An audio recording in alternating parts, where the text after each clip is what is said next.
नमस्कार साथियों, आप सभी का स्वागत है हमारे बेसिक ज्ञान यूट्यूब चैनल पर। तो आज हम आपके लिए जीके जीएस के बहुत ही ज्यादा इंपॉर्टेंट एमसीक्यू लेकर के आए हैं। तो सबसे पहले वीडियो को लाइक, चैनल को सब्सक्राइब और अपने दोस्तों के साथ शेयर जरूर कर देना, अपना स्टेटस भी लगा लेना।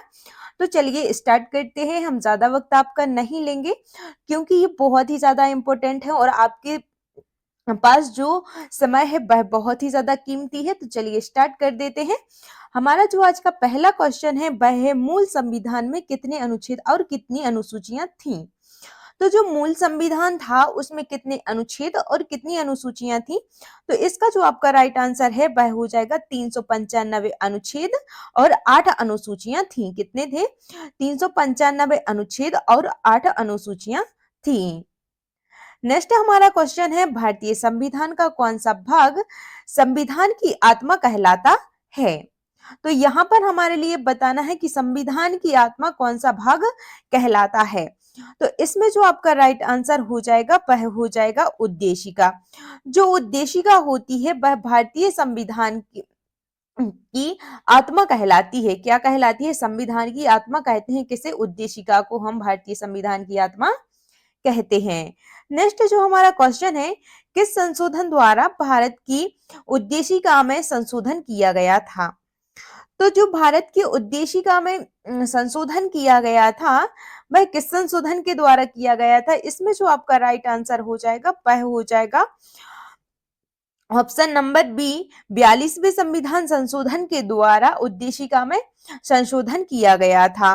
तो यहाँ पर जो 368 अनुच्छेद होता है इसके द्वारा संविधान में संशोधन किया जाता है। किसके द्वारा? 368 जो अनुच्छेद होता है उसके द्वारा संविधान में संशोधन किया जाता है। यह भी आपके लिए इंपॉर्टेंट हो जाएगा। नेक्स्ट हमारा क्वेश्चन है, भारतीय संविधान किस प्रकार की नागरिकता प्रदान करता है? तो जो हमारा भारतीय संविधान है वह एकल नागरिकता प्रदान करता है। कैसी नागरिकता? एकल नागरिकता प्रदान करता है। नेक्स्ट जो हमारा क्वेश्चन है, भारतीय संविधान में एकल नागरिकता का प्रावधान किस देश से लिया गया है? तो जो भारतीय संविधान में एकल नागरिकता का जो प्रावधान है वह कहां से लिया गया है? इसका राइट आंसर हो जाएगा ब्रिटेन से। कहां से लिया गया है? ब्रिटेन से लिया गया है। तो जो हमारा संविधान है उसे हम उधार का थैला भी कहते हैं। क्या कहते हैं? उधार का थैला कहते हैं। क्यों कहते हैं? क्योंकि ये कई देशों के संविधान से मिलकर के हमारा जो संविधान बना हुआ है, यह विश्व का सबसे बड़ा और लिखित संविधान है। नेक्स्ट जो हमारा क्वेश्चन हो जाएगा वह है, संविधान में के किस अनुच्छेद के अंतर्गत अस्पृश्यता का उन्मूलन किया गया है? तो यहाँ पर आपके लिए बताना है कि अस्पृश्यता का उन्मूलन किस अनुच्छेद के अंतर्गत किया गया है। तो इसमें जो आपका राइट आंसर हो जाएगा वह हो जाएगा आपका अनुच्छेद 17। क्या हो जाएगा? अनुच्छेद जो 17 है इसके अंतर्गत अस्पृश्यता का उन्मूलन किया गया है। नेक्स्ट जो हमारा क्वेश्चन हो जाएगा, राष्ट्रपति को उसके पद से हटाने का अधिकार किसे प्राप्त है? तो जो राष्ट्रपति को उसके पद से हटाने का अधिकार है वह किसके पास होता है? इसका राइट आंसर हो जाएगा संसद के पास। किसके पास होता है? संसद is the right answer. Next जो हमारा क्वेश्चन है, राज्यसभा का सभापति कौन होता है? राज्यसभा का जो सभापति होता है वह कौन होता है? तो इसका जो आपका राइट आंसर है वह हो जाएगा उपराष्ट्रपति। जो उपराष्ट्रपति होता है वह राज्यसभा का सभापति होता है। यदि आपने अभी तक वीडियो को लाइक नहीं किया है तो प्लीज लाइक कर दीजिएगा, क्योंकि आप कंटेंट देख रहे हैं कितना सिलेक्टेड हमने कंटेंट लिया हुआ है। नेक्स्ट जो हमारा क्वेश्चन है, केंद्र सरकार का प्रमुख कौन होता है? तो यहाँ पर आपके लिए बताना है कि केंद्र सरकार में जो प्रमुख होता है वह कौन होता है? तो इसका जो आपका राइट आंसर हो जाएगा प्रधानमंत्री। जो प्रधानमंत्री होता है वह केंद्र सरकार का प्रमुख होता है। नेक्स्ट है, भारत का सर्वोच्च विधि अधिकारी कौन होता है? यहाँ पर बताना है आपके लिए, जो भारत का सर्वोच्च विधि अधिकारी होता है वह कौन होता है? तो इसमें जो आपका राइट आंसर हो जाएगा वह हो जाएगा भारत का महान्यायवादी। जो भारत का महान्यायवादी होता है वह सर्वोच्च विधि अधिकारी होता है। अब चलते हैं हम नेक्स्ट क्वेश्चन की ओर, क्योंकि हमने 10 क्वेश्चन संविधान से लिए हुए थे। अब यहाँ पर आपके लिए 10 जो क्वेश्चंस मिलेंगे वह हमारी जो हिस्ट्री होती है उससे यहाँ पर आपके लिए मिलेंगे। तो हमारा हिस्ट्री का पहला क्वेश्चन यानी कि जो हमारा 11वां क्वेश्चन है, प्लासी का युद्ध अंग्रेजी कंपनी और बंगाल के नवाब के बीच लड़ा गया था, वह कब लड़ा गया था? तो वह लड़ा गया था, आपका राइट आंसर हो जाएगा 1757 में। कब लड़ा गया था? 1757 में। यहाँ से आपके दो क्वेश्चन कंप्लीट होते हैं। एक तो ये कंप्लीट होता है कि प्लासी का जो युद्ध है किस किस के बीच में हुआ था। तो यहाँ पर जो अंग्रेजी कंपनी थी और बंगाल के जो नवाब सिराजुद्दौला थे उनके मध्य में हुआ था। तो इसमें जो विजय हुई थी वह किसकी हुई थी? अंग्रेजी कंपनी की यहाँ पर जीत हुई थी।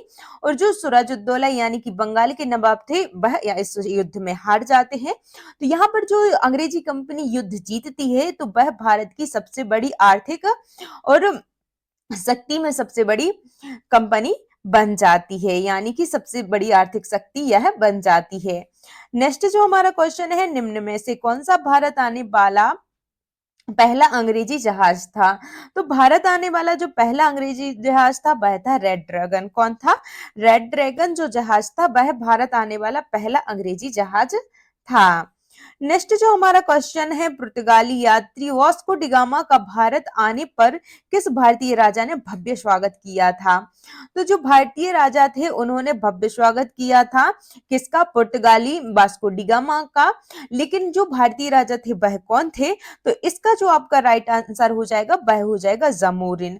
जो जमोरिन थे उन्होंने पुर्तगाली यात्री जो वास्को डी गामा भारत आया था उसका भव्य स्वागत किया था। किसके तहत? अतिथि देवो भव के तहत। क्योंकि हमारे देश में ये प्रथा चली आ रही है कि अतिथि देवो भव, तो वहां से उन्होंने उसका भव्य स्वागत किया था। तो जो जमोरिन था इसका एक नाम और है, तो वह हो जाएगा समुद्री। क्या हो जाएगा? जो समुद्री इसका दूसरा नाम है। तो इस दो नामों से इसे जाना जाता है। तो आपके जो आपके एग्जाम में आपके लिए ऑप्शन में या तो समुद्री दिया होगा या फिर जमोरिन दिया होगा, तो दोनों ही इंपॉर्टेंट नेम है, तो आप याद कर लीजिएगा। नेक्स्ट जो हमारा क्वेश्चन है, भारतीय सिविल सेवा में चयन होने वाले पहले भारतीय कौन थे? तो वह कौन थे? आपका जो राइट आंसर हो जाएगा सत्येंद्र नाथ टैगोर। क्या हो जाएगा? सत्येंद्र नाथ जो टैगोर थे वह भारतीय सिविल सेवा में चयन होने वाले प्रथम भारतीय थे। नेक्स्ट जो हमारा क्वेश्चन है, ब्रिटिश ईस्ट इंडिया कंपनी ने पुर्तगालियों को किस युद्ध में हराया था? तो जो ब्रिटिश ईस्ट इंडिया कंपनी थी उन्होंने पुर्तगालियों को हराया था, लेकिन किस युद्ध में हराया था वह आपके लिए बताना है। तो इसमें जो आपका राइट आंसर हो जाएगा स्वाली का युद्ध।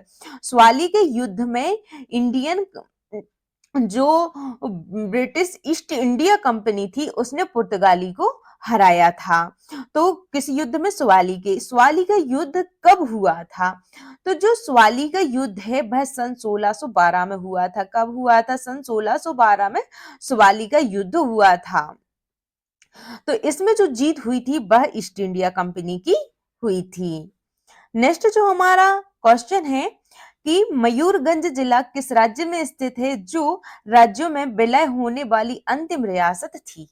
तो जो राज्यों में विलय होने वाली अंतिम रियासत थी मयूरगंज, वह किस राज्य में स्थित है? तो इसमें जो आपका राइट आंसर हो जाएगा वह हो जाएगा उड़ीसा।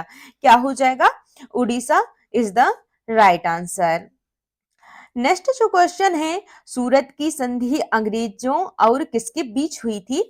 तो जो सूरत की संधि है वह अंग्रेजों और किसके बीच में हुई थी? इसका जो आपका राइट आंसर हो जाएगा वह हो जाएगा अंग्रेजों और रघुनाथ राव के बीच में हुई थी। किसके बीच में हुई थी? अंग्रेजों और रघुनाथ राव के बीच में हुई थी सूरत की संधि। और यह कब हुई थी? यह हुई थी 1775 में। कब हुई थी? 1775 में जो हुई थी सूरत की संधि हुई थी। किस किस के बीच में हुई थी? अंग्रेजों और रघुनाथ राव के बीच में हुई थी। ये बहुत ही ज्यादा इंपॉर्टेंट है। जो हम आपको रिलेटेड फैक्ट बताते जा रहे हैं ये जरूर याद कर लीजिएगा और अपनी कॉपी में नोट करते जाइएगा। और यदि आपने अभी तक लाइक नहीं किया है तो प्लीज लाइक जरूर कर दीजिएगा। नेक्स्ट जो हमारा क्वेश्चन है, कौन से पुर्तगाली नेता ने ब्लू वाटर पॉलिसी शुरू की थी? तो जो ब्लू वाटर पॉलिसी शुरू की थी वह किस पुर्तगाली नेता ने की थी? इसका जो आपका राइट आंसर हो जाएगा वह हो जाएगा फ्रांसिस्को डी अल्मोड़ा। क्या हो जाएगा? फ्रांसिस्को डी अल्मोड़ा थे, उन्होंने ब्लू वाटर पॉलिसी शुरू की थी। नेक्स्ट जो हमारा क्वेश्चन है, भारत में फ्रांसीसी उपनिवेश राजधानी कौन सी थी? तो जो भारत में फ्रांसीसी उपनिवेश राजधानी थी वह कौन सी थी? इसका आपका राइट आंसर हो जाएगा पुडुचेरी। क्या थी? जो पुडुचेरी थी वह भारत में फ्रांसीसी उपनिवेश की राजधानी थी। नेक्स्ट एंड लास्ट क्वेश्चन हो जाएगा ये आपका, मैसूर साम्राज्य और ब्रिटिश ईस्ट इंडिया कंपनी के बीच दूसरा एंग्लो मैसूर युद्ध कब लड़ा गया था? यहाँ पर क्या बताना है कि जो मैसूर साम्राज्य और ब्रिटिश ईस्ट इंडिया कंपनी के बीच में एंग्लो मैसूर युद्ध हुआ था वह कब लड़ा गया था? तो इसमें जो आपका राइट आंसर हो जाएगा वह हो जाएगा 1780। तो यह 1780 से 1784 तक हुआ था। क्या हुआ था?